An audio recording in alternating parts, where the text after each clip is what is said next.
Hello दोस्तों, मैं शिवम कुमार अपने YouTube channel SB coaching classes में आपका हार्दिक स्वागत एवं अभिनंदन करता हूं।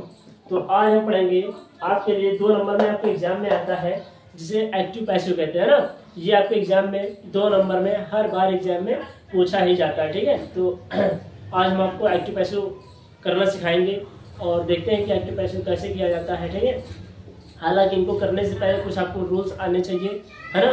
वो रूल्स अगर आपको ये हम बता रहे हैं, अगर आप नहीं बना पा रहे हैं तो हमें कमेंट बॉक्स में कमेंट कर दीजिएगा, फिर हम आपको रूल्स बता देंगे, फिर आपको हम ये करना सिखाएंगे, ठीक है। तो आइए बिना देर करते हुए शुरू करते हैं और देखते हैं कि एक्टिव पैसिव को कैसे बनाया जाता है, ठीक है। तो देखिए, affirmative, negative, interrogative first type and second type और कुछ आपके इंपेरेटिव सेंटेंस होते हैं, ठीक है। तो इतने प्रकार के आपके एक्टिव पैसिव आपके सिलेबस में दिया गया है, हम आपको ये बता देंगे, ठीक है। बाकी अगर कोई प्रॉब्लम आती है तो आप मुझे कमेंट बॉक्स में कमेंट कर सकते हैं, ठीक है। तो चलिए देखते हैं। लिखा है मैंने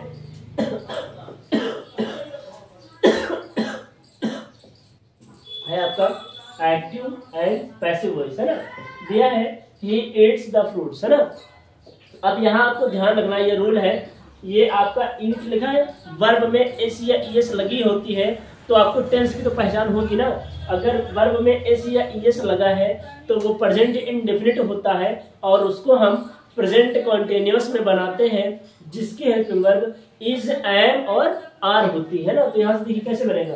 अब इसमें रूल ये होता है कि जो इसमें इसका ऑब्जेक्ट दिया होता है वो पैसिव में सब्जेक्ट हो जाता है। तो यहाँ क्या हो जाएगा, द फ्रूट्स, है ना। यहाँ हो जाएगा द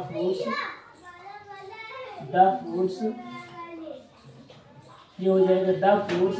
अब यहाँ पर देख क्या मैंने बताया, वर्ब में एस या इस लगा है तो इसमें हेल्पिंग वर्ब जाएगी, हेल्पिंग किसके अनुसार जाएगी, फ्रूट्स के अनुसार। फ्रूट मतलब फल, एक तो है बहुत सारे हैं, इस वजह से क्या हो जाएगा, आर हो जाएगा। द फ्रूट्स आर, और ईट्स की थर्ड में क्या होती है, ईटन, है ना। ये हो जाएगा ईटन। हमेशा पैसिव में वर्ब की थर्ड फॉर्म का ही यूज करते हैं, ये ध्यान रखिएगा, ठीक है। द फ्रूट्स आर ईटन किसके द्वारा, बाई, ये हो जाएगा बाई, और ही का जो ऑब्जेक्टिव होता है वो होता है हिम, यहाँ हो जाएगा हिम। ये आपका पहला बन गया, the fruits are eaten by him, है ना। फिर अगला है he is doing his work. अब इसमें इज एम आर ऑलरेडी लगा ही है, तो ये ध्यान रखिएगा, जब इज एम आर ऑलरेडी लगा होता है तो इसको हम इज एम आर में ही रखते हैं, लेकिन इसके साथ बीइंग लगा देते हैं, BEING, बीइंग, है ना। तो यहाँ से देखिए कैसे बनेगा, ये बनेगा हिज वर्क, यहाँ से देखिए हिज वर्क, और यहाँ वर्ग के अनुसार जाएगा, क्या वर्ग सिंगुलर होता है ना, तो यहाँ हो जाएगा हिज वर्क इज बेइंग, ये। और डूइंग की तरफ क्या होती है, डूइंग की तरफ होती है डन, और किसके द्वारा, बाई हिम, यहाँ हो जाएगा बाई हिम। ये आपका बन गया, ठीक है। फिर अगला क्या लिखा है, अगला लिखा है the Hunter shot the tiger, मतलब शिकारी ने बाघ को मारा, है ना।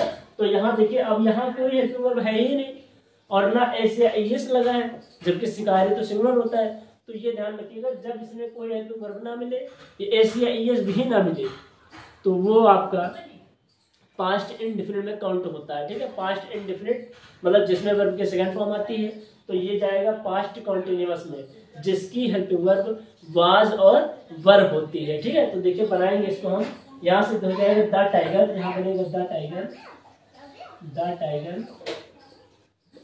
टाइगर, और उसके बाद कोई हेल्पिंग वर्ब नहीं, टाइगर सिंगुलर होता है तो यहाँ क्या लगा देंगे, वॉज, द टाइगर वॉज, और शॉर्ट की थर्ड फॉर्म शॉर्ट ही होती है, ठीक है। ये हो जाएगा short, the tiger was short, और किसके द्वारा, by the hunter, by the Hunter,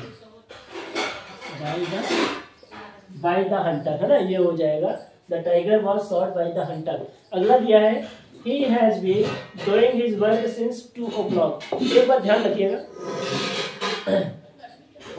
जहां पर आपको बीन मिले या फिर बी मिले, BEB, है ना, उसकी पैसिव वॉइस नहीं बनती है। मेरे कहने का मतलब यह है कि जिसमें बीन आता है या फिर BE आ जाता है, शैल बी, विल बी पढ़ा होगा आपने पास्ट, उसमें फ्यूचर कॉन्टिन्यूअस में होता नहीं है, विल बी, शैल बी, तो इसकी और बाकी 3 जो जिसमें बीन आता है उसकी पैसिव वॉइस नहीं बनती। तो अगर आपको पेपर में मिले कि बीन लगा होगा तो जैसा दिए है सेम आप वैसा नोट कर देंगे, ठीक है। लेकिन कब, जब बी ने दिया हो तब या बी दिया हो तब, विल बी शैल बी, है ना। तो ये जैसा है वैसा हो जाएगा।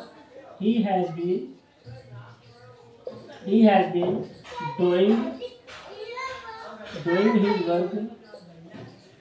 doing his work since 2 o'clock, ये आपका बन गया। अगला है, देखिए क्या है, अगला है I know him very well. अब यहाँ देखिए ये थोड़ा सा खेल है इसमें, ये थोड़ा बाई वाला सेंटेंस नहीं है क्योंकि यहाँ पर नो लगा है और जहाँ नो आता है वहाँ पर बाई ना लगा करके प्रीपोजिशन TO2 लगाते हैं, ठीक है। तो बनेगा कैसे, अब यहाँ से वेरी वेल से मत बनाइएगा, आपको ऑब्जेक्ट देखना है। तो यहाँ हिम है, अब हिम का ऑब्जेक्ट, हिम ऑब्जेक्ट होता है, हिम का सब्जेक्ट क्या होता है, ही। तो हिम का यहाँ हो जाएगा ही, ये हो जाएगा ही।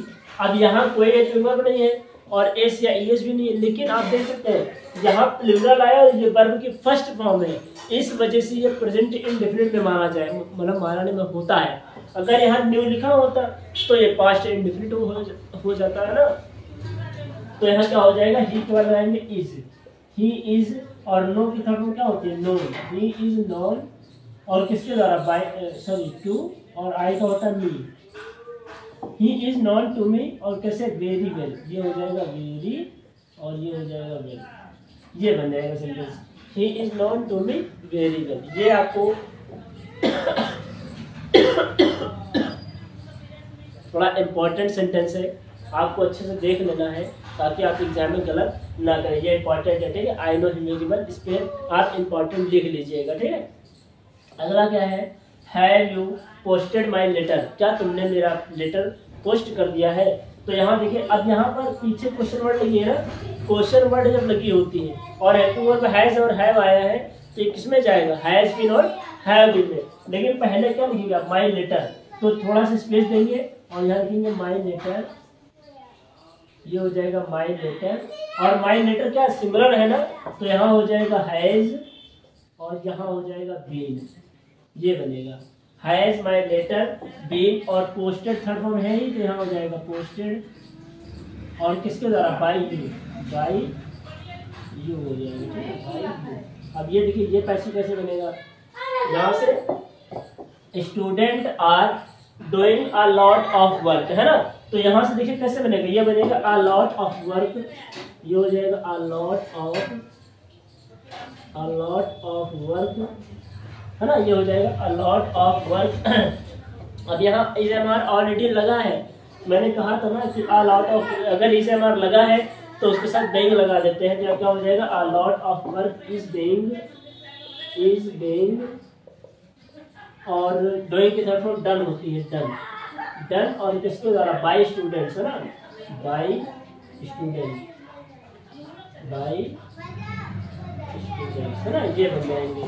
तो उम्मीद करते हैं कि आपको ये एक्टिव पैसिव मैंने जितने भी आपको बताए हैं, हालांकि मैंने एक सेंटेंस आपको इंटरोगेटिव बताया है, बाकी आपके अफर्मेटिव बता दिए हैं, ठीक है।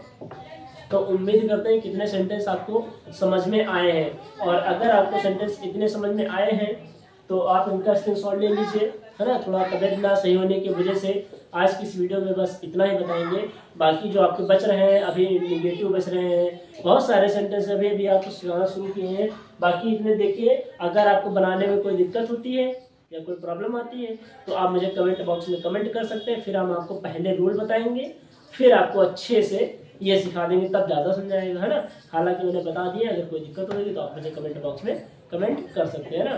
तो उम्मीद करते हैं कि आपको ये एक्टिव पैसिव समझ में आए होंगे, और अगर आपको ये समझ में आए हैं तो आप हमारी इस वीडियो को और इस चैनल को ज़्यादा से ज़्यादा लोगों तक शेयर करिए, लाइक करिए और सब्सक्राइब करिए। तो चलिए मिलते हैं नेक्स्ट वीडियो में। Thanks for watching this video.